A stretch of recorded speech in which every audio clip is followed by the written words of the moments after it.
ba'du. Assalamualaikum warahmatullahi wabarakatuh. Qala ta'ala fil Qur'anil Karim, a'udzu billahi minasyaitonir rajim. Ya ayyuhan nasu ubudu rabbakum alladzi khalaqakum walladzina min qablikum la'allakum tattaqun. Allahumma shalli wa sallim ala nabiyyina Muhammadin wa ala azwajihi wa dzurriyyatihi wa ashabil akhyar wassalamu taslima. Para bapak sekalian, alhamdulillah kita dipertemukan Allah di masjid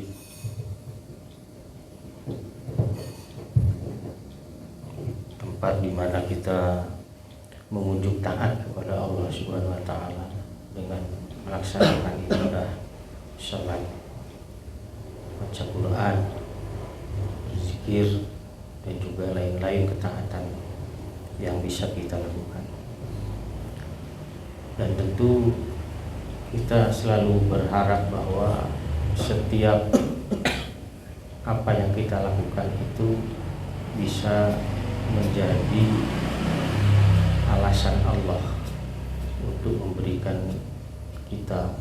kepada kita apa yang kita sebut dan kita harap dan diperintahkan bahkan untuk mendapatkan apa itu ridha Allah. Yang kedua, kita meyakini bahwa amal kita seperti yang disampaikan oleh Nabi itu tidak akan cukup menjadikan kita sebagai ahlul jannah. Hadisnya tegas sekali bahwa amalmu itu tidak akan pernah bisa disebutnya la yudkhilu, jadi tidak akan pernah bisa memasukkan kamu itu ke dalam surga. Wala anta ya Rasulullah, pun demikian dengan engkau wahai Rasul, ya termasuk aku. Hanya saja Allah Subhanahu wa taala memastikan seperti yang disampaikan oleh Rasulullah bahwa yang membuat kita bisa masuk surga itu adalah kasih sayang Allah, yang kita sering dengar dengan istilah rahmah Allah. Dan Nabi pernah bilang bahwa rahmah Allah yang 100 jumlahnya itu 99 itu disimpan Allah kelak untuk ia berikan kepada seluruh makhluknya, manusia maksudnya, kelak di yaumil qiyamah. Hanya 1% saja yang dibagikan. Jadi kalau kita sekarang bisa berkasih sayang dengan sesama, berkasih sayang dengan tumbuhan, berkasih sayang dengan hewan, berkasih sayang dengan lingkungan, itu cuma 1% dari kasih sayang yang Allah beri. 99-nya masih disimpan.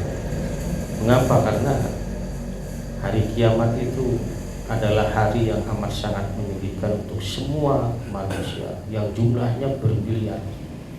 Ya, kita hitung saja sejak Adam itu, kalau ada mungkin teknologi yang bisa mendata kira-kira makhluk manusia di zaman Nabi Adam hidup itu ada berapa orang, di zaman Nabi Sis, kemudian terus Idris, Nuh, dan seterusnya sampai nanti pada hari kiamat terjadi. Itu membutuhkan apa yang disebut sebagai syafaat,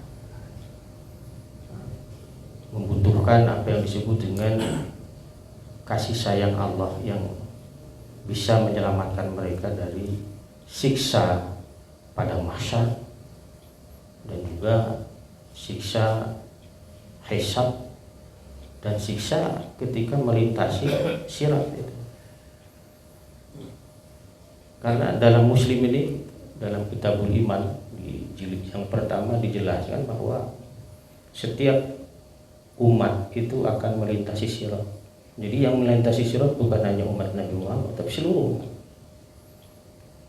Dan itu di atasnya menggantung kapak besar yang terayun-ayun yang bisa siapapun terkena. Aya nu bohak bujurna, aya nu potong dadana, bisa celaka. Atau sekedar terpeleset karena menghindari itu. dan kemudian terjatuh.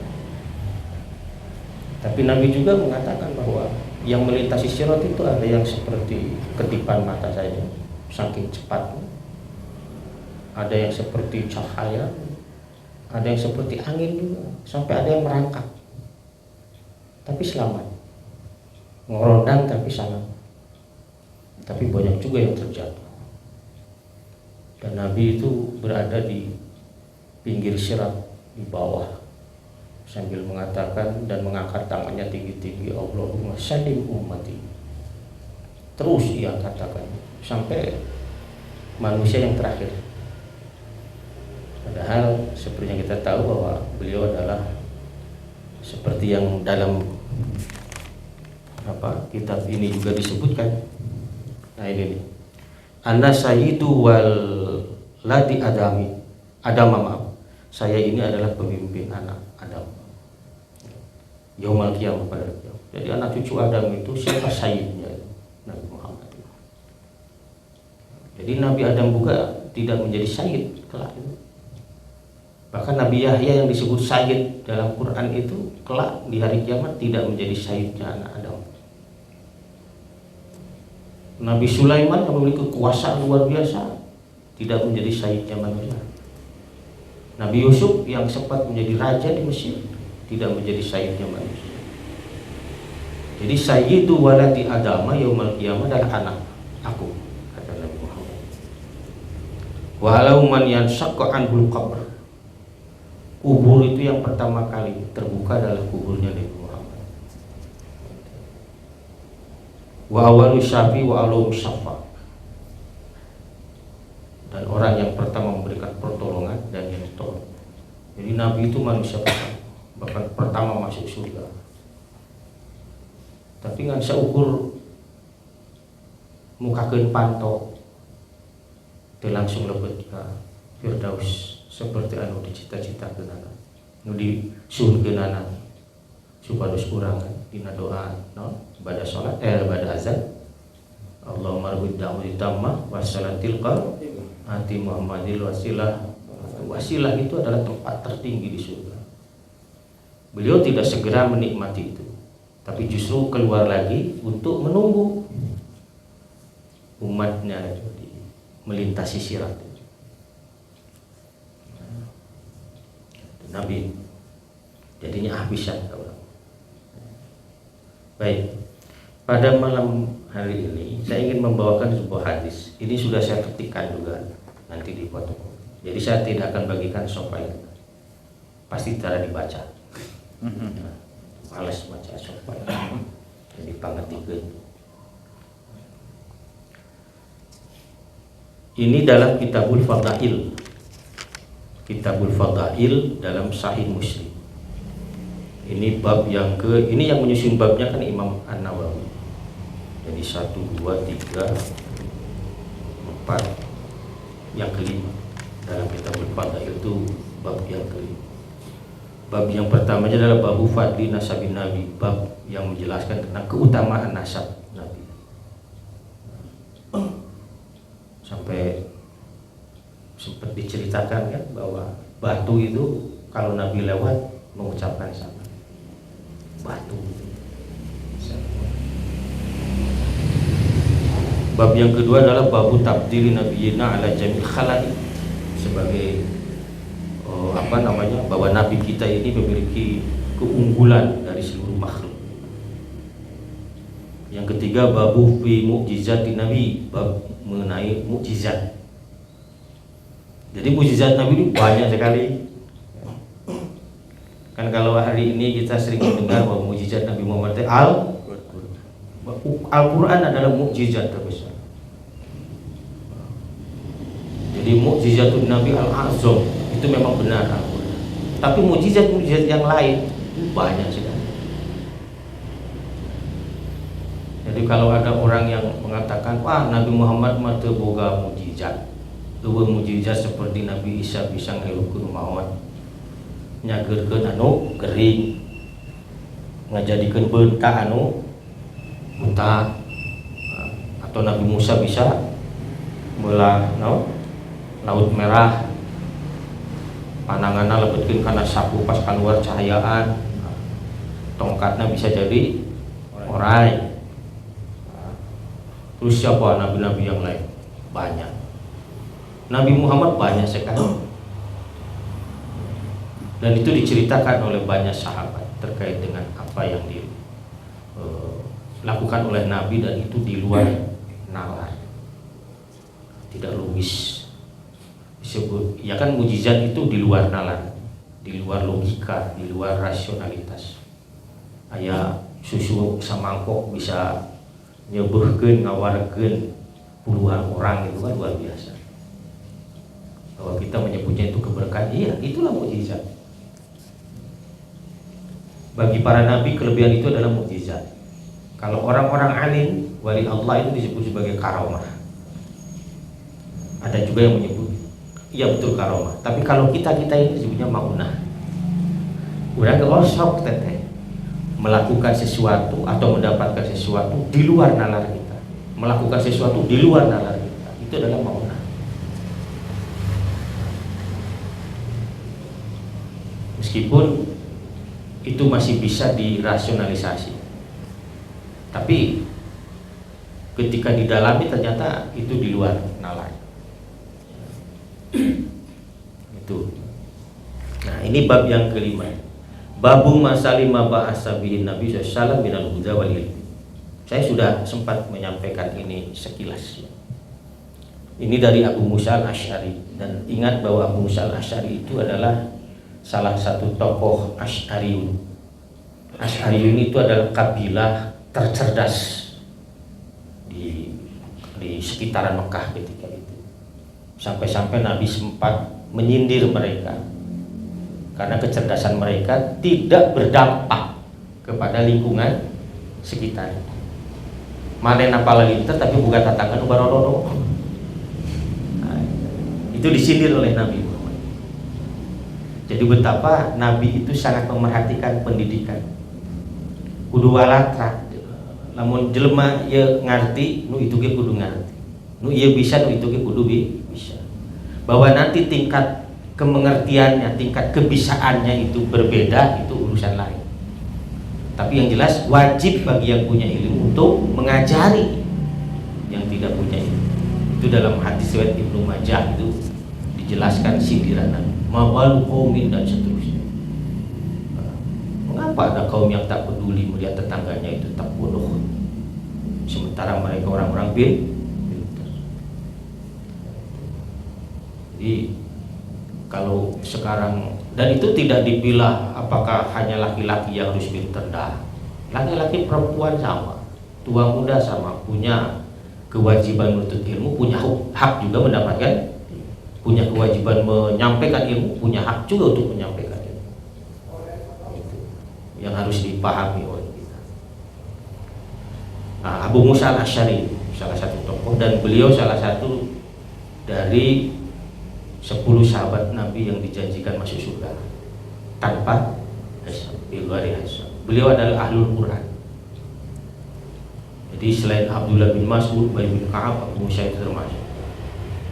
Nah, karena ketokohannya juga beliau dipercaya untuk menjadi guru yang diutus Nabi ke beberapa tempat. Salah satunya adalah ke Yaman. Dan memang Nabi itu sangat jika nunya habisan ke Yaman itu. Sampai ada 2 negeri yang selalu didoakan oleh Nabi. Satu Yaman, kedua Syam. Syam Yaman, Syam Yaman. Ketika ya Nabi doakan pula kebaikan untuk Najd. Wah, Najd mah cenah dari weuh. Jadi memang Najd ini dihuni oleh orang-orang yang memiliki perangai yang kasar, tidak beretika, dan itu memang terjadi di zaman Rasulullah.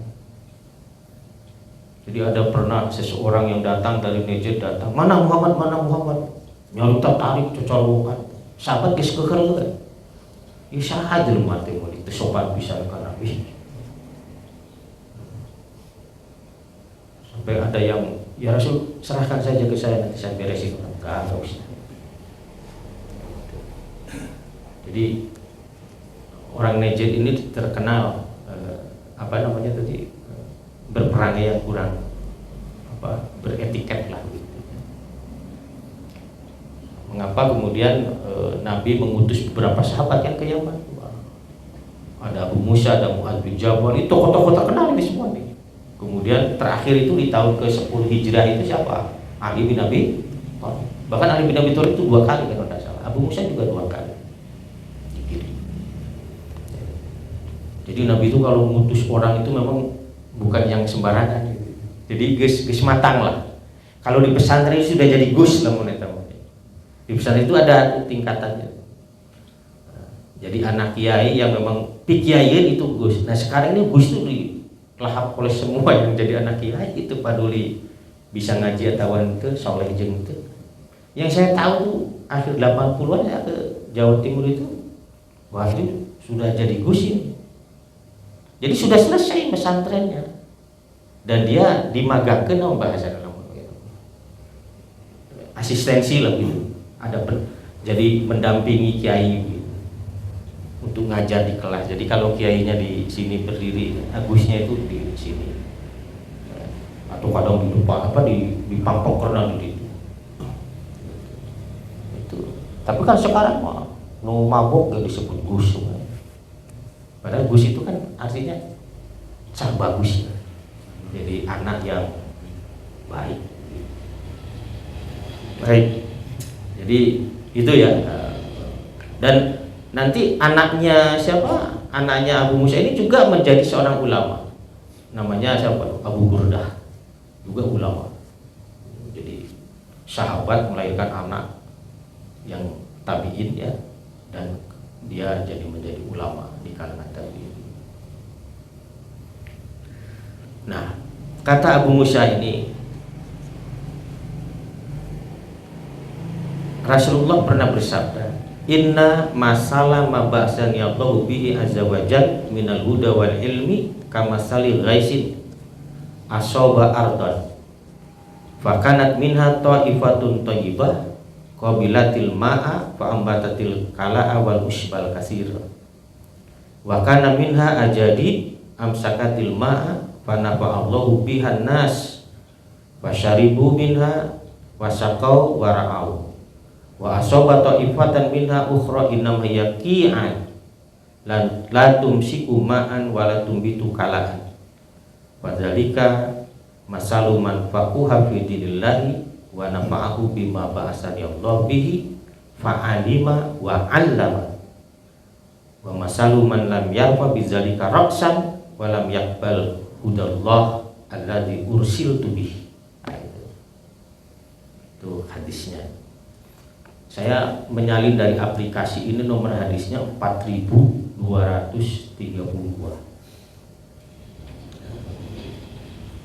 Nah, ini ada beberapa kata. Ada kata ghais ya, kalau ilmu kita sudah tahu ilmu. Tapi di sini para ulama memberikan penjelasan berdasarkan syarah ya. Jadi kata al-huda itu dimaknai sebagai petunjuk yang menuntun manusia menuju kebenaran. Ia adalah iman, ia adalah siratal mustaqim, jalan yang lurus. Kata ilmu dimaknai di sini itu sebagai ilmu syariat. Ya memang kan Nabi tidak diutus untuk mengajarkan statistik, tidak diutus untuk mengajarkan apa teknologi informasi, teknologinya tidak. Ilmu syariat, ilmu tentang aturan. Karena syariat itu, kata syariat itu, syari itu artinya jalan. Jalan besar itu disebutnya syari. Lamun jalan letik itu disebutnya tarik. Numata aya bahasa syariat, tarekat, hakikat. Hakikat ya. Jadi syariat, tarekat dan hakikat. Syariat itu adalah jalan besar. Namun orang rada rek saeutik rada mantes gitu ka Allah tadi deusna bertarikat ya. Ngamalkeun misalnya saya marek seperti nu diajarkeun ku Nabi, unggal poe rek maca subhanallah bihamdihi subhanallahil azim 100 kali. Itu bertarikat namanya. Atau kalau pagi-pagi nih, kalau di sini kan Pak Arga tuh dan kawan-kawan, kita menyebutnya sekarang apa itu? Maksuratan. Ya, jadi disebut maksurah itu karena yang diasarkan. Itu kalau kita baca itu dalam kitab Da'awat, kitab Sunan Imam Tirmizi, itu yang dibaca pagi itu banyak sekali. Jadi yang dibaca di sini itu sebagian kecil saja. Nah itu kalau kita baca setiap pagi rutin, gitu, sore juga rutin, itu yang namanya berthariqah. Jadi menempuh jalan yang lebih menyulitkan, ya sulit kan, kita harus menyiapkan waktu lebih khusus kan? Yang tidak banyak orang bisa, itu namanya berthariqah. Orang kemudian tarekat. Nah tarekat-tarekat kelak menjadi sangat institusional, menjadi sebuah lembaga. Tarekat ieu cara dideusna ka Allah modelna kieu kan, zikirnya seperti ini, harus sekian ribu kali gitu. Terus ada gayanya juga, aya nu kudu lah kemana? Nya kieu kan gede heula ya. La ilaha illallah. Ya, waktu di Jember itu sampai ada yang apa namanya itu? Lutut ini ketika illallah itu kadada diadekeun kadada. Jadi itu orang nyebutnya teh heboh lah. Kan ada yang begini-begini saja ada, tapi ada juga yang sampai malah maaf ini saya mendengar karena saya sendiri tidak melihat, tapi sebenarnya waktu zaman saya ke Kirapa itu masih ada praktik itu, zikir bari luncat-luncat, kemudian tengah malam sholat lagi perempuan, ya itulah faktanya. Jadi yang disebut oleh Jalaluddin Rahmat itu satu Islam dengan ragam pendekatan. Jadi anu ngadeukeutanana model kieu Islam teh kieu. Itulah mengapa dalam hadis ada ungkapan siapa Ali bin Abi Thalib itu bahwa Al-Qur'anu lahu wujuh, Quran itu memiliki banyak wajah. Jadi tergantung siapa yang menafsir ayat ia ditafsirku ini dalam bahasa mereka syariat model kieu, ku orang tarekat model kieu, ku orang hakikat kieu. Nah kita di mana? Ya kita mah di sini saja. Baik.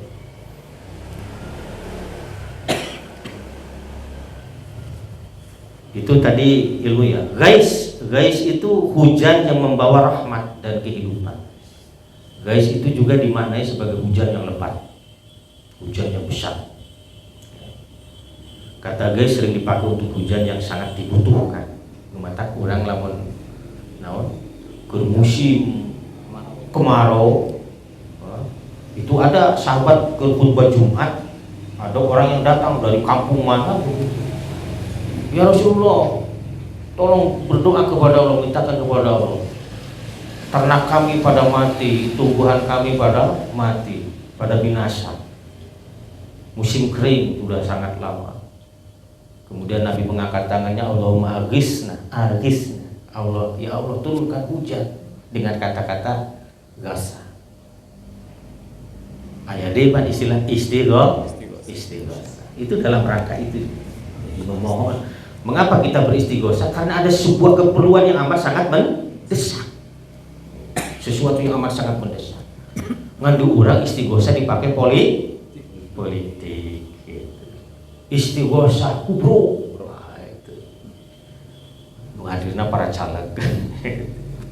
Padahal istighosa adalah dalam rangka tadi kita memohon dengan amat sungguh-sungguh karena kebutuhan yang sedang kita inginkan.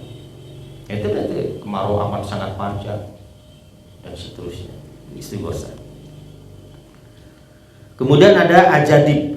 Ajadib itu dari kata jadbah, dari kata jadabun, juga dari kata jadib. Itu artinya adalah tanah yang keras. Tanah keras itu kan identik dengan tanah naon lamun urang teh. Ari tanah kok pernah mendengar istilah tanah koran tuh? Ya? Tanah koran teh tanah liat kan, yang semu naon Pak Undang, kuning-kuning itu kan. Jadi ada semacam ya untuk dibuat apa kan gitu. Itu kan setelah tanah koran biasanya batuan kan itu. Nah, tapi ada juga yang memaknai bahwa Ajadib itu adalah apa namanya itu? Bukan bongkahan, apa namanya Pak Hadi? Cekungan di permukaan bumi itu. Tapi ini biasanya di dataran tinggi, daerah pegunungan. Itu kita sering menyebutnya sebagai danau apa itu? Situ Cibulu itu dalam ilmu pengetahuan disebutnya sebagai danau kas. Danau yang berada di yang terbentuk dari apa? Batuan gamping. Itu seperti Danau Toba itu kan, Danau Toba, kemudian Danau mana itu biasanya di daerah-daerah ketinggian, Danau Kas. Kemudian ada Kian itu adalah tanah datar, tandus, licin, dan karena tandus licin tentu kalau air jatuh ya tidak bisa diserap. Kemudian di sini ada kata pakuha dan seterusnya. Baik, begini. Bapak-bapak sekalian, hadis ini sebenarnya sedang menjelaskan kepada kita tentang perumpamaan ilmu, hidayah dan ilmu. Mana? Minal huda wal, perumpamaan hidayah dan ilmu bila dihubungkan dengan manusia. Jadi bahwa Nabi menegaskan, saya diutus itu tetelengok. Orang sudah bilang, saya teh ya diutus ku Allah tetelengok, babawaan.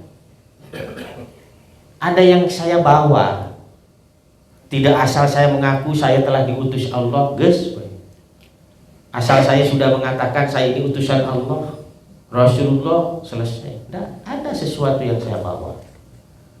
Apa yang dibawa oleh Nabi? Al-Huda, hidayah, petunjuk, wal ilmi, dan juga ilmu. Di sini disebutkan bahwa perumpamaan yang aku bawa saat aku diutus oleh Allah itu dalam rupa hidayah dan ilmu itu diibaratkan sebagai gaisun, sebagai apa tadi? Hujan. Hujan yang tadi disifati sebagai yang sangat dibutuh. Jadi sejatinya sebenarnya hidayah dan ilmu itu adalah dua hal yang sangat dibutuhkan. Oleh siapa? Ya tentu oleh manusia. Mengapa demikian? Coba baca sejarah hidupnya manusia. Ulah jauh-jauh lah di zaman atau orang ningali heula sakedeung we lah. Apa yang terjadi pada Qabil setelah membunuh Habil? Iya kan? Qabil setelah membunuh Habil kebingungan dia. Pertama dia merasa bersalah tentunya setelah membunuh adiknya. Yang kedua bagaimana? Mayitna, bangkena ieu nu geus dibunuh kudu dikumahakeun. Narek diantepkeun kitu wae. Nah, Allah memberikan hidayah.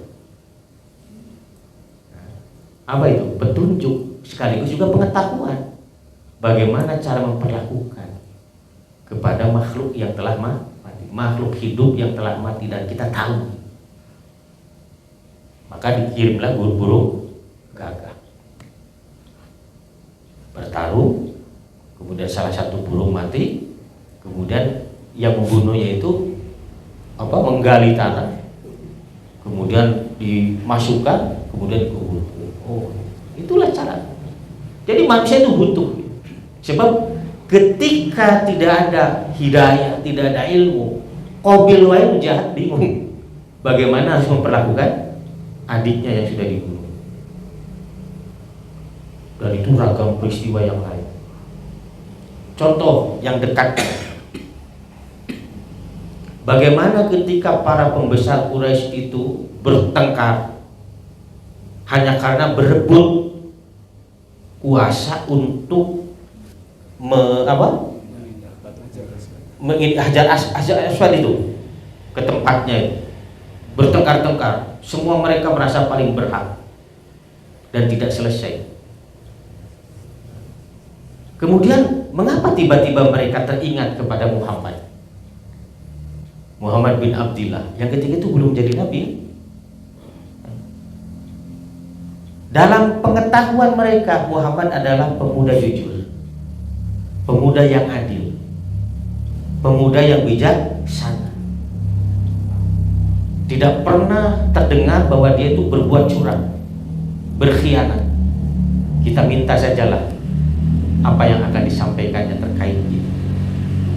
Itu siapa yang mengantarkan mereka berpikir untuk ke Muhammad? Allah sebenarnya. Ilmu mereka tidak cukup memadai untuk bisa menyelesaikan persoalan yang dihadapi oleh mereka. Datanglah Nabi, kemudian diampar ke kain, Hajar Aswadnya disimpan, sok aina bebarengan gotong, selesai. Semua merasa menang, semua merasa tidak ada yang merasa dikalahkan. Jadi manusia ini untuk contoh-contoh ya, bahwa tanpa hidayah itu kan petunjuk halus yang diberikan Allah itu. Nanti kan hidayah itu ada macam-macam. Pancap tuh. Ada hidayatul gharizah, ada hidayatul hisiyah, ada hidayatul akli, ada hidayatul din, dan terakhir ada yang disebut hidayatul ma'unah. Itu dalam Al-Maraghi. Hidayatul gharizah itu pak insting, intuisi, insting. Nah, sehingga tadi kan siapa? Burung gagak gitu. Menggunakan instingnya itu untuk mengubur temannya yang kalah perang gitu. Itu gharizah. Dan insting binatang itu ternyata bisa lebih hebat daripada insting manusia. Manusia najan dikuma mau bisa ngambil disebut narkotika, narkoba. Tapi anjing bisa lebih. Ya benar dilatih oleh manusia, tapi sok manusia yang dilatih ngangsir tetap mau bisa. Iya. Paling biasa di sisi, gengan, nah ya, tuluy pakai. Itu insting. Bagaimana seorang anak yang baru lahir itu mencari susu ibunya? Mata akhirnya ada apa istilahnya Pak? Ya, yang baru lahir itu kemudian langsung ASI yang ya, saya kok lupa ya. Itu ternyata air ASI yang keluar pertama kali dari hijab itu menjadi apa ya, semacam vaksin atau untuk imunisasinya anak yang paling baik adalah itu. Kok saya lupa istilahnya apa? Kolostrum. Iya ya. Ya si airnya kan. Cuma prosesnya apa namanya itu namanya ya, ada. Itu insting itu mencari. Jika anak kucing gitu kan, neangan gitu. Itu insting. Dan seluruh makhluk mendapatkan itu garizah itu, hidayatul garizah. Hisyah apa? Indra. Kita menyebutnya panca indra kalau kita ya. Coba itu penciuman kucing apa tadi? Anjing, apalagi itu ayam saja itu. Tengah malam anjing, ini kata Nabi, kalau tengah malam atau malam lah anjing itu menggonggong itu tandanya setan teh berbegadang keliar. Tapi lamun hayam anu nyora itu malaikat. Maka ada ulama yang mengatakan kalau mendengar kok ayam di malam hari segera kamu berwudu dan berdoa kepada Allah, karena malaikat sedang dekat dengan kamu. Lain kudu di tangan hayam, jo kudu nyaman hidung. Oh, gitu. Itu hidayatul hisyah. Pendengaran juga kan. Kemudian hidayatul akal yang manusia punya. Otaknya manusia itu memang lebih besar daripada otaknya monyet, kera. Kan yang paling dekat katanya kera ya. makhluk cerdas setelah manusia itu katanya kera. Nah, tapi kan ada banyak manusia yang katanya bervolume otak gede tapi akalnya seetik.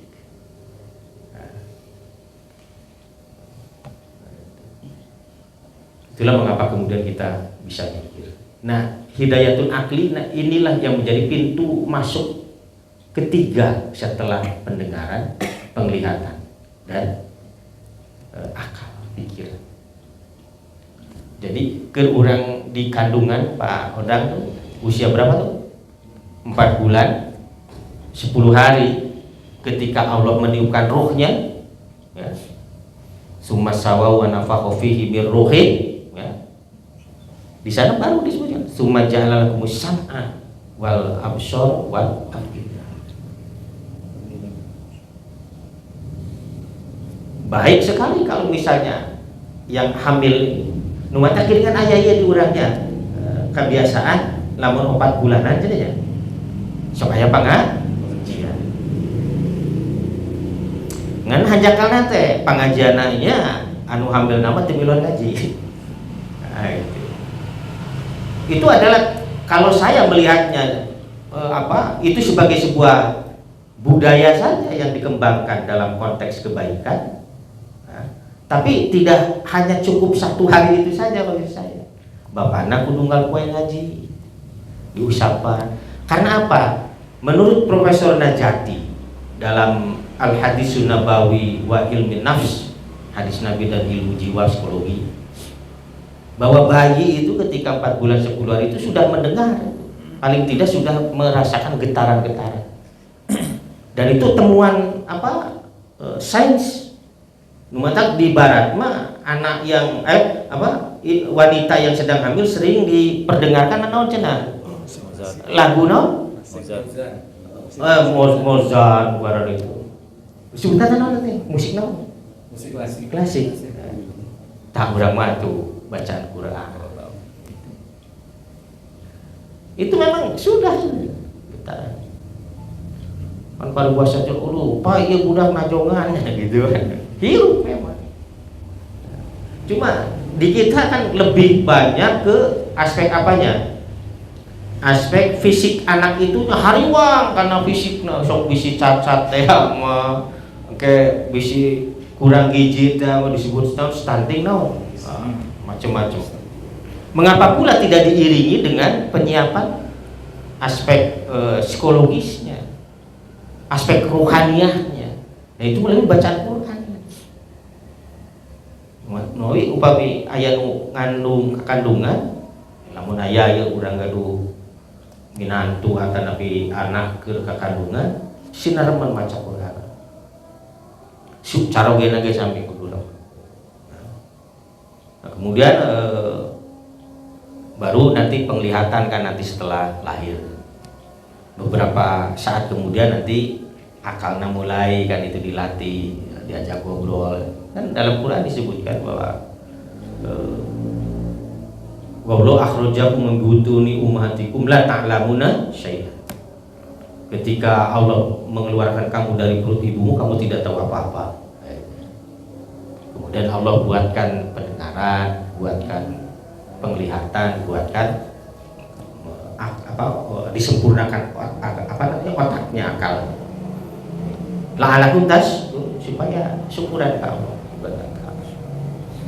Nah, itu kalimatnya bagus. Nah, artinya apa? Supaya dikembangkan. Sebab kata syukur itu dari kata syakar itu artinya berkembang. Jadi itulah mengapa kita sering mendengar para ustadz yang menyebutkan, namun orang syukuran, harta bakal berkembang, ilmu bakal berkembang, dan macam-macam. Meskipun pada yang sama ada juga ujiannya gitu. Pak, untuk mengembangkan manusia tidak harus dengan semuanya sok ayo oke ujian anak ke naik tingkat kelas gitu. Kemudian hidayah apa lagi? Akal. Hidayah itu din. Dengan akal saja tidak cukup. Maka yang keempat hidayah agama. Nah, buktinya manusia boga garizah, boga indra, boga tilu tadi akal. Tapi mereka masih kesulitan untuk menggunakan itu semua secara benar. maka diturunkanlah hidayah agama. Inilah yang dibawa oleh siapa?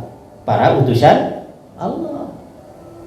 Jadi para utusan Allah itu membawa yang disebut dengan hidayatul-din. Pokok dari hidayatul-din apa itu? Tauhid.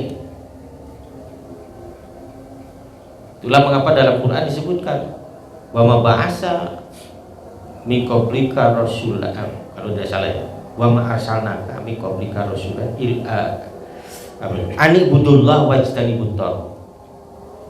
Jadi tidak diutus, tidak dibangkitkan seorang rasul kepada satu kaum kecuali dia menyeru orang untuk beribadah kepada Allah.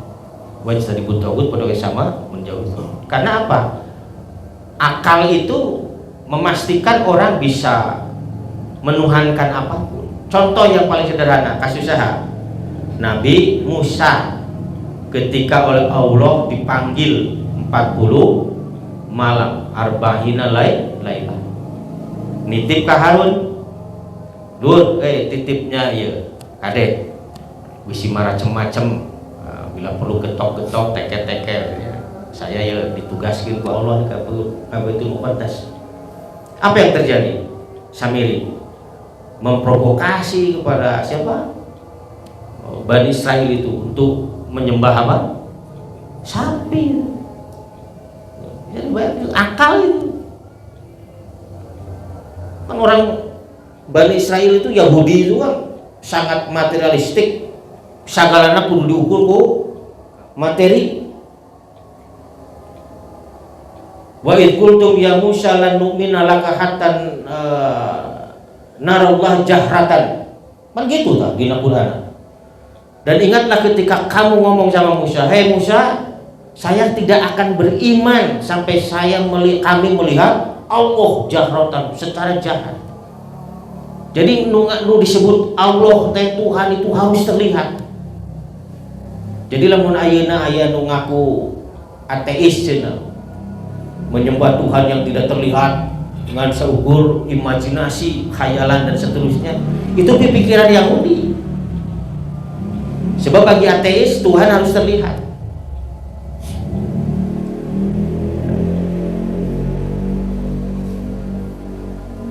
Itu kan tapi itu.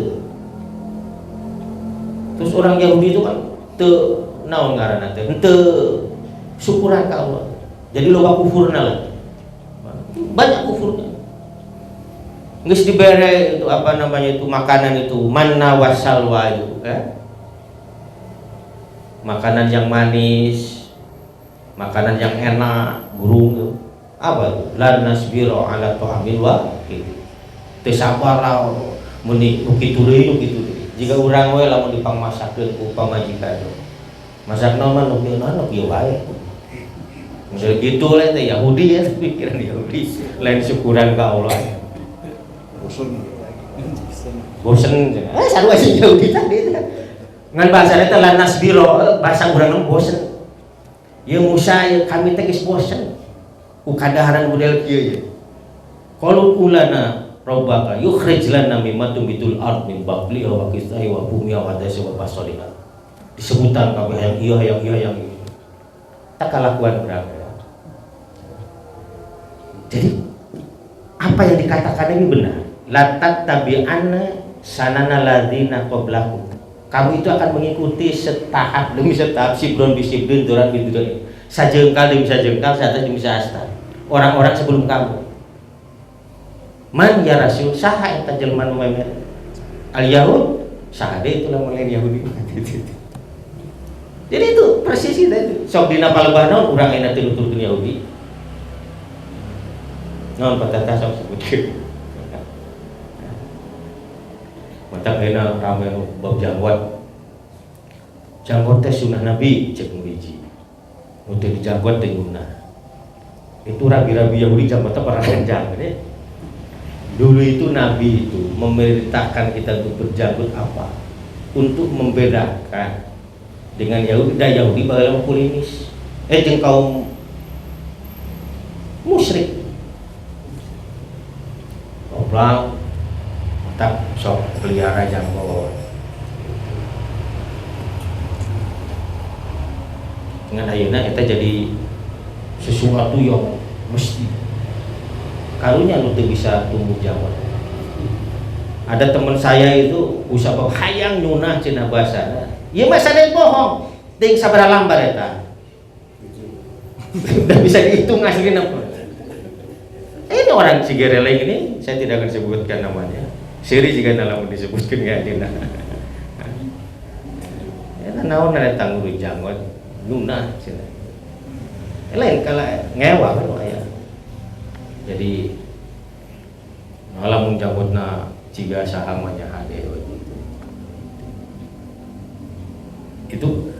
itu yang sering saya katakan bahwa kadang kita membaca hadis itu apa ya, tidak melihat konteks. Jadi begini, kalau dalam Quran ada yang disebut dengan asbabun nuzul,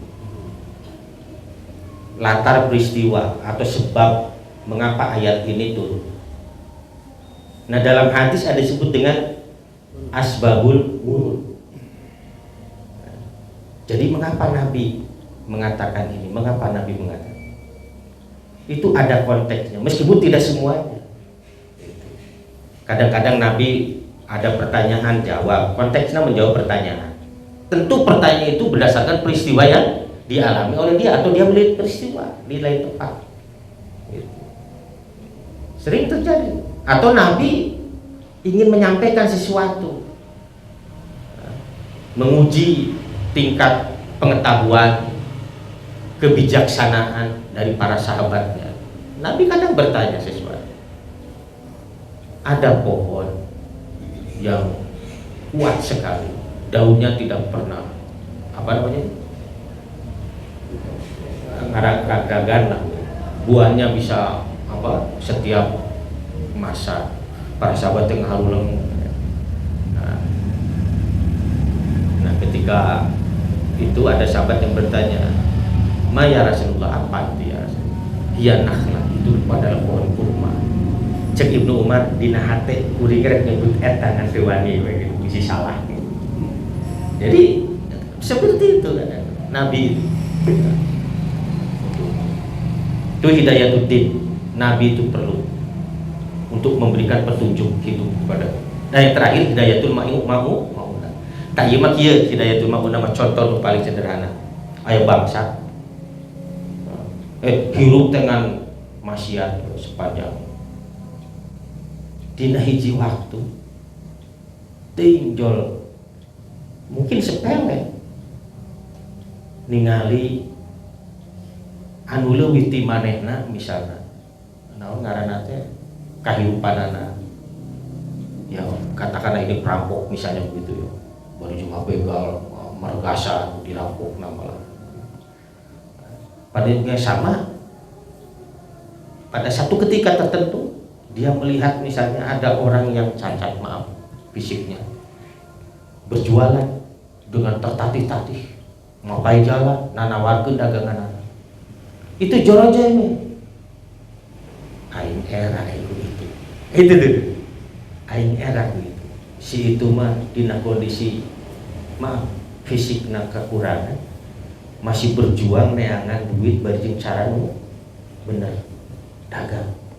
Ari aing awak gede jambu tenaga bodas kan lumpat tarikan. Nah itu maunah. Dan hidayah maunah itu dipilih. Tidak semua kita dapat. Tidak semua kita dapat. Urang mah sok kenging hidayah nate nu disebut hidayah. Ada yang menyebut hidayah taufik sama dengan hidayah maunah. Hidayah itu taufik itu sama dengan hidayah maunah. Ada juga yang membedakan. Urang mah lolobana ieu disadarkeun ku batur. Urang yang kesalahan di nasihatan sadar. Nama unang itu di luar ini aja, tiba-tiba saja dia nangis gitu, merasa berdosa dan seterusnya, hidayah maunah. Atau dia memiliki tiba-tiba kekuatan yang tidak seperti biasanya. Itu banyak peristiwa yang seperti itu. Hidayah. Nah jadi yang dibawa Nabi itu tak batal itu. Hidayah itu din. Namun tadi yang 5 hidayah, nah yang disebut oleh hadis ini adalah hidayah itu din. Dan ilmu pun ilmu Ilmu ilmu agama. Mengapa saya memastikan ilmu agama? Yang kita menyebutnya ilmu agama ya, ilmu Islam lah kita menyebutnya. Karena kalau ilmu yang lain, Nabi pernah ngomong, antum a'lamu bi umuri dunyakum. Kamu lebih tahu urusan agama apa? Duniamu. Untuk ilmu yang lain ini Nabi sudah ngomong seperti itu. Nah, jadi mengapa kemudian kita menyebutnya sebagai ilmu agama? Nah, jadi Nabi itu diutus telengok, tapi Nabi diutus dengan membawa sesuatu. Sesuatu itu adalah hidayat tuddin wa ilmuddin. Kita menyebutnya hidayatuddin wa ulumiddin. Hidayah agama dan ilmu agama. Dan ingat, ilmu agama ini akan menjadi salah satu parameter tingkat ketaatan dan menjadi kemungkinan sebab halalnya manusia mukmin mendapatkan musibah. Jadi ada 15, kan saya sudah sampaikan, ada 15 sikap yang menghalalkan Allah menimpakan bala bencana kepada kita. Salah satunya adalah watu ulima ligaridi. Segala sesuatunya tidak dilihat dari sisi agama. Jadi agama itu disisihkan. Nah, itu. Jadi itulah mengapa saya katakan di sini bahwa Rasulullah itu membawa apa yang kita sebut sebagai ilmu agama, apa hidayah agama dan ilmu agama. Nah, hidayah dan ilmu agama ini disebut sebagai ghais, seperti air yang deras turun dari langit, dan air itu sangat dibutuhkan. Dan secara faktual tadi memang benar dibutuhkan. Nah, yang menjadi soal ya, bahwa air yang turun itu akan menimpa tanah yang beragam, tidak sama. Di sini disebutkan, ya, mana. Asoba ardon, fakanat minha ta'ifatun thayyibah. Ada bagian tanah yang thayyibah, yang baik. Kita menyebutnya tanah yang memiliki kemampuan, di sini disebutnya ya, qabilatil ma'a, yang bisa menyerap air. Wa ambatatil kala wa usbal kasir, dan bisa menumbuhkan pepohonan, rerumputan. Jadi tanah itu ya, kita lihatlah, kalau tanah yang subur, datang hujan, itu besok paginya kita akan lihat sesuatu tumbuh di permukaannya. Biasanya sok naon ya tadi, namun di tempat-tempat jamur. Itu di kampus saya itu di depan tadina tatangkalan gitu, kemudian dibabat pas hujan teh tuh itu jamur-jamur itu yang bisa dipasak teh suung aya nu kancing teh mah, aya nu payung gitu bentukna, aya nu rada nu lebar teh naon sebutan teh, urang Sunda mah nyebutna teh lember, leus ya lember. Itu coba, itu tanah yang baik, disebut tadi menerima air, menyerap. Kemudian karena dia menyerap air, tentu diolah oleh tanah itu, kemudian tumbuh sesuatu. Sok eta kan orang mikiran eta bahan di mana eta jukut bisa datang. Ya tentu ilmu nanti akan menjawab, diteliti. Oh, karena tanah ini mengandung A, B, C, D dan seterusnya. Karena kan tanah memiliki apa semacam unsur mineralnya ya, unsur kimiawinya dan macam-macam yang lain. Nah, itu yang pertama, tanah yang baik, thaibatun thayyibah. Qabilatil ma sifatnya menerima air, menyerap air dan menumbuhkan ragam tanaman, tumbuhan. Kemudian wakana mina ajadib. Nanti sebagian tanah itu ada yang keras tanahnya. Jadbah itu artinya keras. Tapi juga artinya orang Sunda mah nyebutnya teh paceklik teh naon disebutna teh. Usuk paceklik bahasana teh naon eta. Kalau setelah musim panen teh Pancet pada di lembur masuk air isi usum paceklik. Ya, tidak ada tanaman kan itu. Karena dulu itu kan tidak pakai irigasi, menunggu hujan kan. Bertani itu kalau hujan datang, kalau enggak ya diatapkeun we taneuh. Jadi tegalan. Tadi dinya lamun teu nabung gabah, sulit paceklik kan. Di lembur, di pantura, di itu saya nggak tahu kalau di tempat yang lain. Lamun usum panen nanggap wayang, keliningan, tarling itu bisa 7 hari 7 malam. Kawin deui, selain menikahkan juga kawin deui. Itu bener panturan. Tangke usum halodo geus ka ieu ka ngaranna tadi gitu teh, karentenir. Bahasa nanti rentenir naonnya. Lain rentenir bahasa nanti naon nah jadi nyata nu ngajukeun duit. Ya kalau di kita sekarang bang emok naon itu kita di naon digadekeun teh mun aya jual ya kana lupa. Itu sampai ke bangkrut. Nah, aya memang sanes bom daerah saya itu daerah Pantura itu Karawang, Subang, Indramayu, Bekasi, itu dulu ya. Kalau sekarang sudah industri. Kalau dulu kan ngandelkeun tina sawah. Dan memang seueur tatanggapan teh lamun pas musim panen teh. Gitu. Jeung ari kapungkur mah pan suara teh teu kahalangan naon ya. Jadi lamun aya hajatan di mana teh jugjug da suara kage pi. Terus ieu nanggap naon ngaranna teh layar tancap. Misbah itu sampai seperti itu. Nah, ajadib itu tanah yang keras. Nah, tanah keras ini sifatnya apa? Amsakatil ma, dia bisa menahan air. Lain qabilatil ma, bukan menerima air tapi menahan air. Artinya air tidak terserap oleh tanah. Tanah ini tidak memiliki kemampuan menyerap air lah gitu. Juga tidak memiliki kemampuan untuk menumbuhkan tanaman. Jika ciburuy itu lah, nyapa di tengah namun naon, cair apa gitu. Ya. Tapi fanafa'allahu biha annas, Allah memberikan manfaat dengan air yang ditampungnya itu tadi kepada manusia. Masyaribu, manusia bisa nyandak cairkeun ngaleueutna untuk minumnya.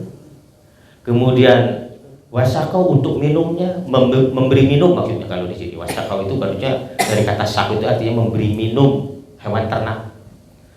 Kemudian waro'au juga mengembalakan. Jadi bisa gertatanen, bisa. Ya kan ari jatiluhur mah buatan ya. Ya maksud saya bahwa air yang ditampung itu ternyata bermanfaat untuk mengaliri lahan pertanian. Tapi dia sendiri tidak mampu menyerap air dan tidak mampu menumbuhkan sesuatu di atasnya. Nah, ini kedua. Jadi sifat tanah itu ada yang seperti itu. Yang ketiga, wa asobata ifatan minha ukhra innama yaqi'an.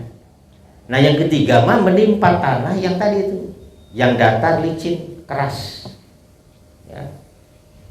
La tumsiku ma'an, dia tidak bisa menahan air pun tidak bisa, apalagi menyerapnya. Menahannya saja tidak bisa. Wala tumbitu kalaan, dan dia tidak bisa menumbuhkan apapun. Ini yang disebut dengan tanah yang gersang, tandus dan seterusnya. Nah, kata Nabi, fadzalika masalu man faquha fi dinillah. Seperti itulah perumpamaan orang yang memahami, mengilmui agama. Kemudian wa nafa'ahu, dan memberikan manfaat dengan apa? Dengan ilmu, atau di sini disebutkan wa nafa'ahu bima ba'asani Allah bihi. Jadi ada orang yang kata Nabi itu yang bisa menerima apa yang saya sampaikan dari hidayah dan ilmu, yang dengan itu dia bisa mendapatkan manfaat dari Al-Quran, dari hadis, dari pengajaran Nabi, dari perilaku Nabi dan lain-lain. Dalam sejarah coba kita baca, orang nyandak anu paling balangsak saha Bilal bin budak sahaya, menjadi sangat mulia, orang yang begitu dekat dengan Nabi. Bayangkan kedekatan Bilal itu melebihi kedekatan sahabat-sahabat yang lain. Padahal dulunya dia adalah budak saya. Ingat, budak sahaya baheula teh maot nate kumaha dulungan, hirup jeung paena bahasa kasarnya. Jangan budak belian, budak saya itu kan gitu, milik tuannya, rek kumaha tuanna. Rek dijual ku harga murah, samurah-murah kumaha tuanna, rek mahal kumaha tuanna. Budak itu adalah manusia yang tidak merdeka. Kemerdekaannya itu sudah hilang. Tidak memiliki kebebasan sedikit pun. Nyoras seetik geprek, itulah. Makan tidak bisa bareng-bareng dan tidak bisa memakan makanan yang dimakan oleh Tuhan. Diberi dahar tebal lapar. Itu Bilal. Setelah dia mendapatkan hidayah Allah, ilmu Allah yang disebut hidayah din wa ilmu din, derajatnya drastis, bahkan menyamai derajatnya siapa? Nu ngamerdekakeun teh saha? Abu Bakar As-Siddiq. Mengapa Nabi sangat marah ketika Bilal dihinakan? Ngariung dia punten dia tanya pelajaran ke urang. Keur ngariung dia, Nabi nuju di bumi ngariungna di pinggir masjid. Diskusi tentang strategi perang. Sahabat-sahabat keren, aya Umar, aya Abu Bakar, aya Utsman. Kemudian ada sahabat yang bernama Abu Dzar Al-Ghifari kalau tidak salah. Saya koreksi kalau nanti salah. Ya Abu Dzar kalau tidak salah. Nanti saya buka lagi. Dia menyampaikan pandangan bahwa strategi nanti menghadapi musuh begini. Nah, kemudian sahabat yang lain juga mengomentari. Nah, dia ini tidak apa-apa. Ali mengomentari, ini mengomentari, dia biasa diskusi. Tiba-tiba Bilal menyampaikan pandangan. Ngacung. Saya tidak sepakat dengan apa yang Anda sampaikan. Tiba-tiba ini langsung menyala. Siapa kamu anak budak hitam? Abu Bakar, sebab Bilal bin Rabah itu tersinggung luar biasa, langsung dia pergi ke rumah Nabi. Ya Rasulullah, apa yang Anda dengar tidak dikatakan oleh sahabat begitu? Siapa si ayah? Dia ngomong apa begini? Panggil. Kemudian oleh Nabi dimarahi. Dan ini sahabat Nabi, solehnya luar biasa. Sadar bahwa dia telah melakukan kesalahan kejahilian. Nabi mengatakan, ternyata masih ada kejahilian di pikiranmu ya. Dengan merendahkan Bilal yang ngomong seperti tadi, minta maaf. Nangis ini sahabat yang menghina Bilal. Sampai dia keluar, kemudian tersungkur, sujud, barijeng, iya non si masakan nanti dimiringkan dia ya. Menunggu Bilal keluar. Ketika Bilal keluar, Bilal, maafkan saya. Kata Bilal, saya tidak maafkan kamu. Tolong injak saya, kepala saya. Bayangkan. Saking hayang dihampurana sok lamun anjeun hayang nincak ya sirah saya, kepala saya. Bayangkan betapa mulianya Bilal. Apa yang bisa mengangkat dia sampai seperti itu? Agama.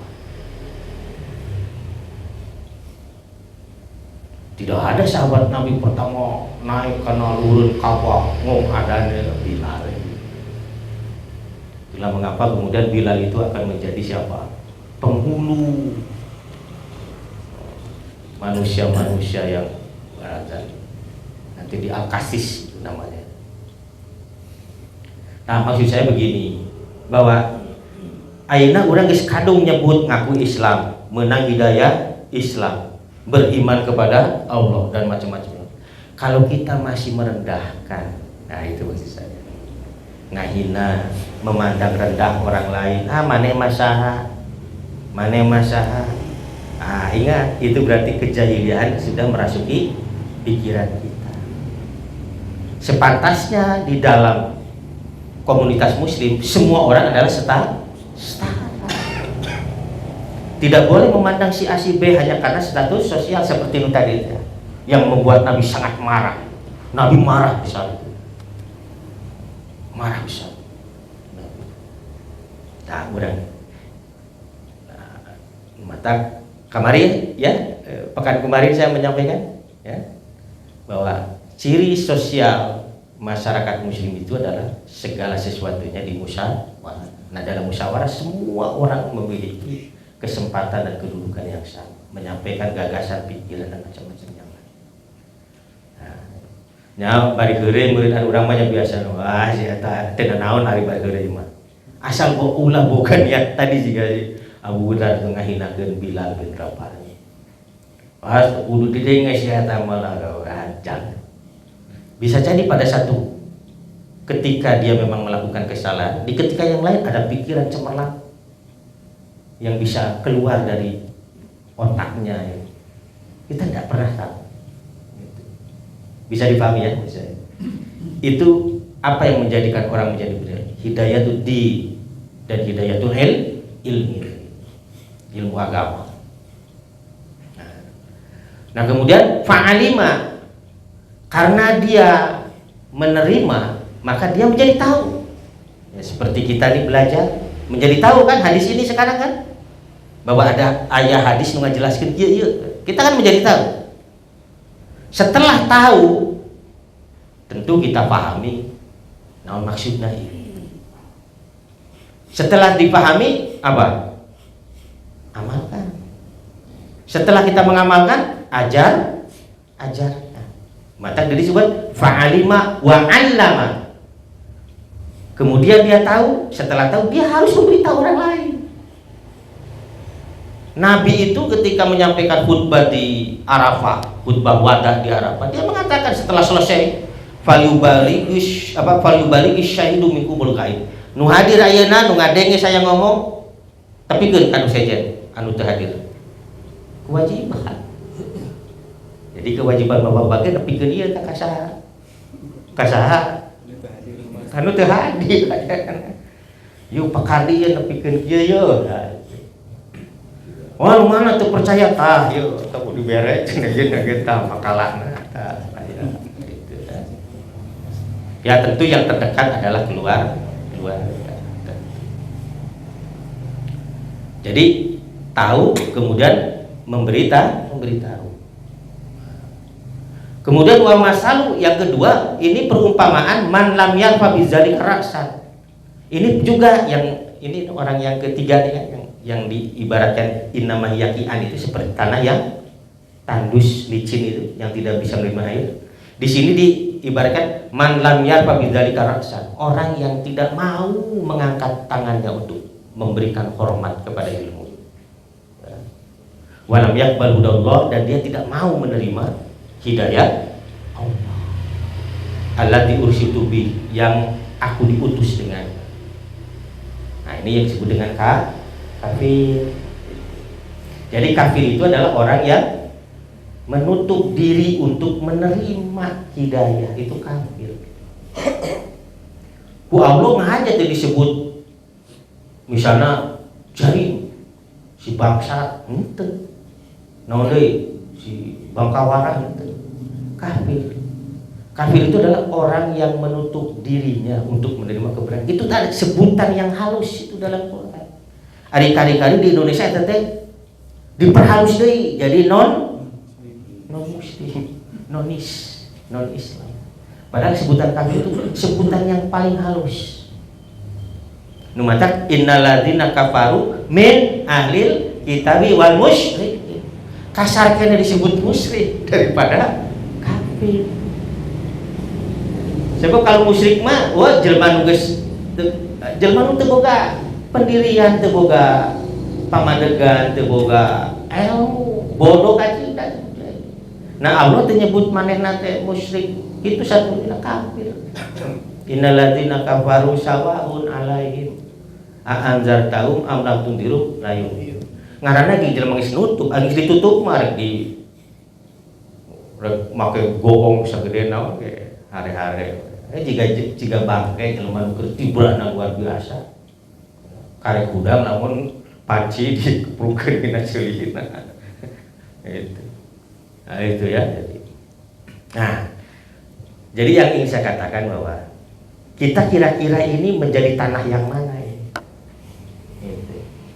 Tanah yang pertama yang bisa menerima, menyerap air, kemudian menumbuhkan tanaman, yang kemudian dari tanaman itu mendatangkan manfaat yang banyak kan? Ada buah-buahannya, ada daunnya, ada ngaranna teh kain macam-macam kan. Atau yang kedua, kita hanya menjadi penampung saja. Ngalirkeun. Meskipun nanti ada ulama di sini disebutkan bahwa ulama memaknai yang kedua itu sebagai orang yang berilmu tapi tidak dalam. Berilmu tapi tidak dalam. Tapi dia mau memberikan manfaat ilmu yang dia punya kepada orang lain. Ya seperti rawi hadis, seperti sahaja. Tapi saya menelisik lagi begini, ada kok memang ahli ilmu yang bisa orang lain mendapatkan manfaat dari dirinya, tapi dia sendiri belum mendapatkan manfaat dari ilmu. Kata sudah maksud singkuring. Ngerti enggak? Ada orang yang dengan ilmunya orang lain mendapatkan manfaat dari dia,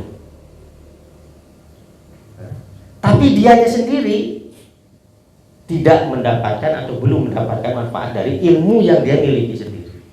Nah, contohnya ngajelaskeun tahajud, manehna teu tahajud. Ngajelaskeun sedekah, manehna teu sedekah. Naon deui? Gitu. Ngajarkeun salat teh salat, ngajakeun bager teu bager. Jadi salah kita yo sim yo ka jamaahna, manehna ka pamajikanna meng teungeul wae. Pan aya dina naon? Infotainment pan sebuah lupa sinetron, aku mau sinetron Indonesia maksud saya memang benar.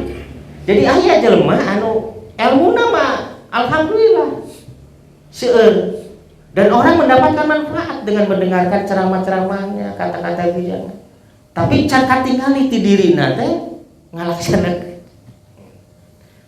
hidupnya sing sederhana, manehna mewah hidupna. Malah alasanna teh kunaon ari ustad ayeuna kudu make Lamborghini, kudu make Ferrari. Itu kan kalau di YouTube harga ya ustad-ustad itu keren-keren tuh. Cina, oh iya mah keur mengimbangi jamaah rumah.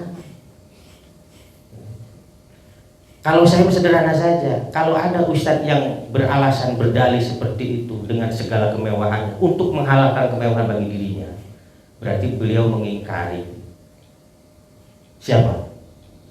Cara hidup Rasulullah. Lain teu meunang boga mobil, ngan almun geus berlebihan mewah-mewah. Saya pernah soalnya warga tuh dulu, saya cenah lamun ngaos ka grup eta mah ulah katingali teuing turun tina angkot. Asli gitu. Pas lambat saya dipesenin tuh minimal taksi. Jadi sabab naon? Jamaah lah rada rese. Lamun katingali ustad turun tina angkot atau komo tina ojek mah. Geus moal didenge cenah keur ngomong ngalalobro bae. Itu bener itu. Sampai saya pernah begini, dan saya pernah ngomong kepada beberapa murid saya, akang mah leuwih seneng diundang ka pilemburan ka mana, ka gunung, ka lembur ka ditu daripada ka kota. Ari bener mah eta jamaah pada kitu patut. Jadi ada katanya komunitas pengajian ibu-ibu sosialita yang begitu, bapak-bapak murawat. Lamun ningali ustadna turun tina angkot, sepeda manehna ngajina marwa mobil harga. Nah, kade di dia ulah, kade patata tong kana mobil halus. Mau didenge Sukardi mah. Naon mobilna ge Brio. Kade ye. Doraka. Bayan kade. Jamaah muhajirin tidak boleh punya pikiran seperti itu. Tidak boleh. Saya prihatin justru. Saya prihatin sangat kalau ahli ilmu itu sudah. Itu asli soalnya saya bener begitu kan Ustaz. Omat tapinya. Tapi kadinya mah ulah katingal. Lamun kana akon ge lungsuh di mana we? Aduh aing nyiksa ku lempang we. Pemukaan ojek saya tanu mudah-mudahan kudu beralas ini jajab eta kunana. Aduh ya Allah. Eta ceuk bahasa minimal kana taksi bluebird. Jadi ulah prim popau. Ulah prim popau ya bluebird cenah. Tapi memang benar itu bukan bohong itu saya dapat info. Itulah mengapa saya bilang tadi akan mendingan diulang ke gunung. Mereka itu ikhlas. Urang balik di bekalan cawu, Raginang, wah ikhlaskan untuk itu ya. Dan saya dikritik karena pendirian itu saya dikritik oleh teman, beberapa teman. Dan cina akang mah cina resep di lembur iraha maju, nah bahasanya begitu. Mungkin yang dimaksud maju dalam pikiran teman-teman ini adalah apa? Dunia. Ini tolong ya, jadi mata umat lah ya, kadek. Paudangnya kadek. Paudang ya. Saya mah daki lah mau ngaji teh kadek, langsung ini buat kadek gitu-gitunya. Lain naon sebab kayak saya ditanya di akhirat geus nepi ke naon ka jamaah. Kalakuan masih kena gitu, selalu aja ustad gitu. Ya, jadi kita menjadi yang pertama, jadi jangan yang kedua. Ya. Maksudnya teh lamun urang gaduh ilmu, tapi makna pertama Pak Aceng teh masalah mata kemari waktu saya siapa Aceng nyaresnya. Ada yang nanya ke saya itu juga di jalan bari mapa ngan saya hilap deui. Kumaha ada saya mah merasa belum bisa kalau menyampaikan banyak. Menyampaikan ilmu itu tidak harus menunggu banyak, tidak juga harus menunggu beramal banyak. Yang penting kita mengamalkan apa yang kita punya. Tadi teh lamun urang tahajud can bisa 11 rakaat, ulah teu teuing hiji ge itu tak maksudnya. Bisa dipahami ya maksud saya? Itu maksudnya. Lamun urang sedekah 1 juta can bisa atuh hari 100 perak masa gitu. Nah, aya kan ge recehan 100 ya? Aya kene kan? Soal panang teng teuing. Di urang sok teh adilnya. Wasnya 2000. Nyakitulah manusia. Atau kita akan menjadi yang ketiga yang merasa tidak butuh agama, yang tidak butuh ilmu. Aing mah kumaha aing hirup bebas, ngeunah penting beuteung subuh. Nah, itu seribu agama itu. Ya itu ya. Nah, insyaallah ini di siapa Pak Odang biasa ya. Ini. Moal dibagikeun naonna? Sebab tara di malah sok dihapus. Iya tak, kade di aos kata, soalnya kayak ngetik teh, tenagaan ngetik teh, waktu no. Mangga ada yang mau ditanyakan? Silakan. Mana mangga?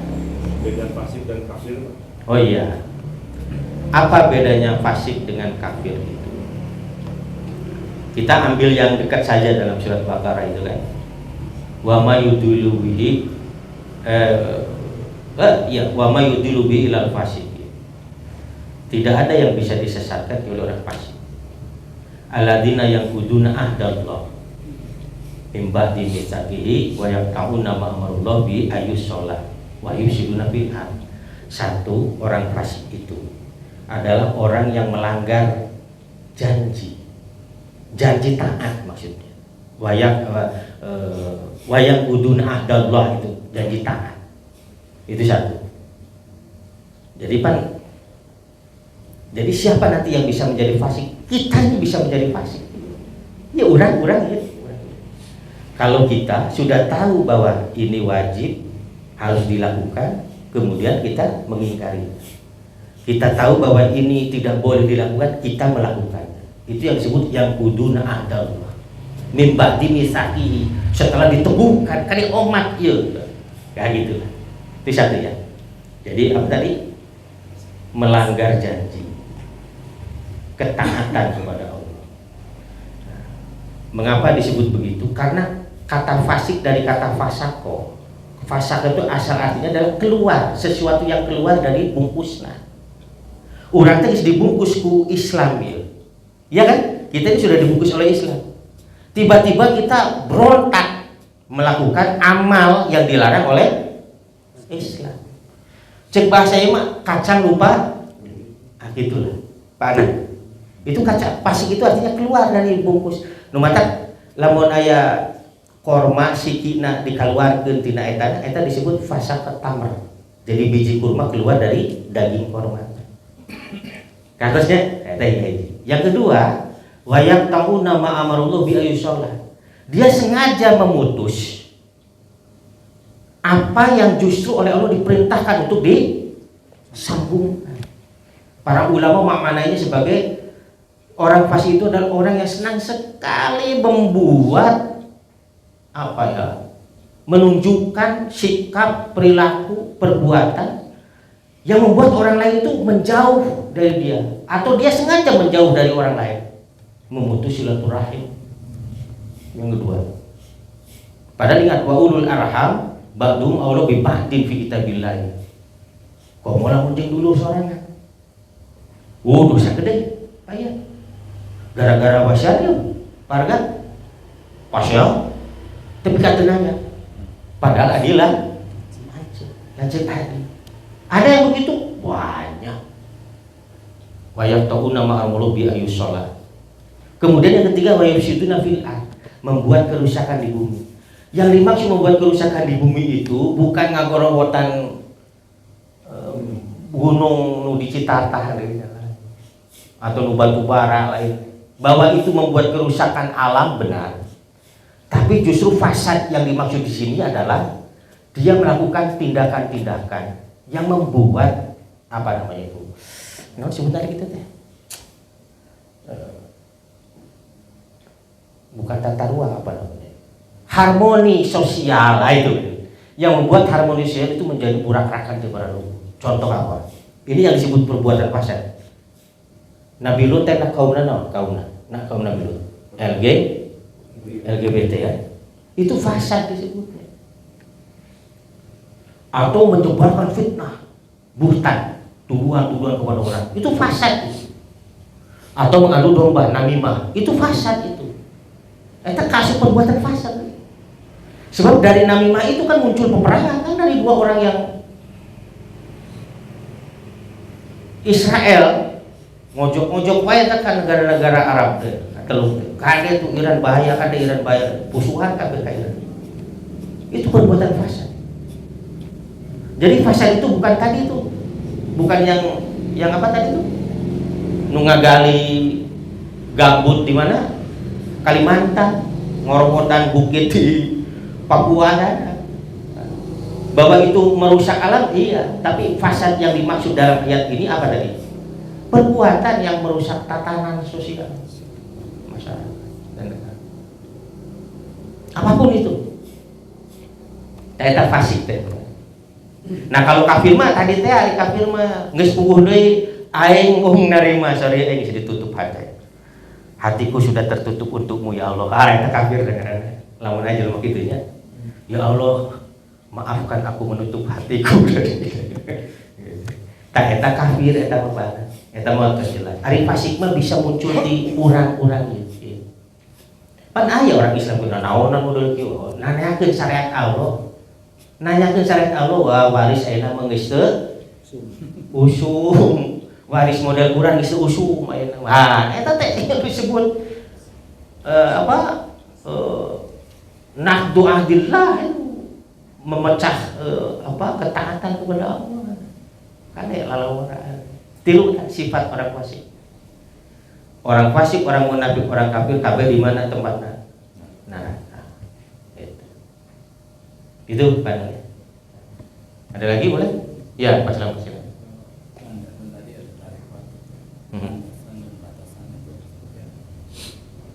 Gimana? Oh iya, saya sendiri jujur ya tidak bisa memberikan jawaban yang paten lah gitu. Tapi berdasarkan pendekatan bahasa saja. Dan tentu pembacaan saya sedikit tentang ilmu tasawuf ya. Jadi dalam para pengamal tasawuf itu tadilah bahwa dalam amaliyat Islam itu dibagi 4, ada syariat, tarekat, hakikat, dan ma'rifat. 4 itu, 4 tangga itu. Nah, tarekat itu adalah tangga yang kedua itu. Dan itu bisa dilaksanakan oleh orang-orang awam. Syariat bisa siapapun melaksanakan. Tarekat, kata mereka itu harus dengan ijazah. Jadi guru mengijazahkan misalnya ilmu zikir gitu. Nabi pernah mengijazahkan? Pernah. Seperti itu tuh yang Ausoni Khalili itu tuh. Kekasihku telah mewasiatkan aku untuk apa yang kemarin itu? Siapa? Abu Hurairah itu sholat duha 2 rakaat. Kemudian saum 3 hari di tengah bulan. Yang terakhir witir sebelum tidur. Itu, nah para pengamal tarekat itu baru dia bisa mengamalkan tarekat kalau ada ijazah guru. Sebenarnya landasan dalil argumentasinya tetap merujuk kepada praktik-praktik Nabi. Ya si tadi itu. Oh, Nabi mere amalan kasih mah kieu, mere amalan kasih mah kieu. Memang ada itu ya. Cuma tentu tidak seluruh tarekat yang sekarang ada itu benar-benar melandaskan kepada dalil yang sahih. Kan dalam tradisi tarekat itu karena ijazah itu diduga kuat bahwa ini sanad sampai kepada Nabi. Amal ini nih, misalnya maca sakyu tapi berdasarkan penelitian para muhaddisun, dan para muhaddisun sudah tegas mengatakan banyak sekali amaliyat tarekat yang tidak berdasarkan pada hadis-hadis Rasulullah yang sahih. Jadi lalu bagaimana kita? Ya kita mau bertarekat seperti yang diajarkan oleh Nabi. Tadi itu setelah sholat subuh kita baca doa-doa pagi, terus asar baca doa-doa petang. Kemudian tadi itu membaca subhanallah bihamdihi berapa? 100 kali, istighfar 100 kali. Kemudian dalam hadis kursi yang pernah saya sampaikan itu la ilaha illallah al-malikul hakul mubin misalnya 100 kali. Itu tarekat. Cuma dalam konteks tarekat itu damam Pak. Jadi bukan hanya ayeuna wungkul isuk mante. Nah, tarekat itu dawam. Ya, jadi sepanjang hayat dilakukan terus. Itu tarekat model. Nah, kalau hakikat sudah masuk ke hal lain. Itu masalah ya. Jadi ada landasannya, ada sebenarnya. Cuma model-model tarekat yang berkembang sekarang ini banyak juga yang tidak berdasarkan pada dalil-dalil yang sahih. Saya pernah murid saya nih sempat pergi, kemudian datang beberapa lama bagi saya, berapa tahun, mungkin 2 atau 3 tahun, datang lagi ke saya membawa lembaran. Kang ieu abdi kenging ijazah ieu kumaha. Memang itu riwayatnya di Syekh Sahab, di Imam Syafi'i itu ada. Saya cuma senyum saja karena saya tahu bahwa isinya memang palsu itu. Gitu. Jadi banyak. Harus hati-hati saja. Urang mah thariqatu Muhammad. Thariqat kita adalah thariqat Nabi Muhammad. Ya, terima kasih. Mudah-mudahan pekan depan kita dipertemukan dengan Allah Subhanahu wa taala. Rabbana atina fid dunya hasanah wa fil akhirati hasanah wa qina adzabannar. Aku meladha wa astaghfirukum subhanakallahumma wa bihamdika asyhadu an la ilaha illa anta astaghfiruka wa atubu ilaik. Wassalamualaikum warahmatullahi wabarakatuh.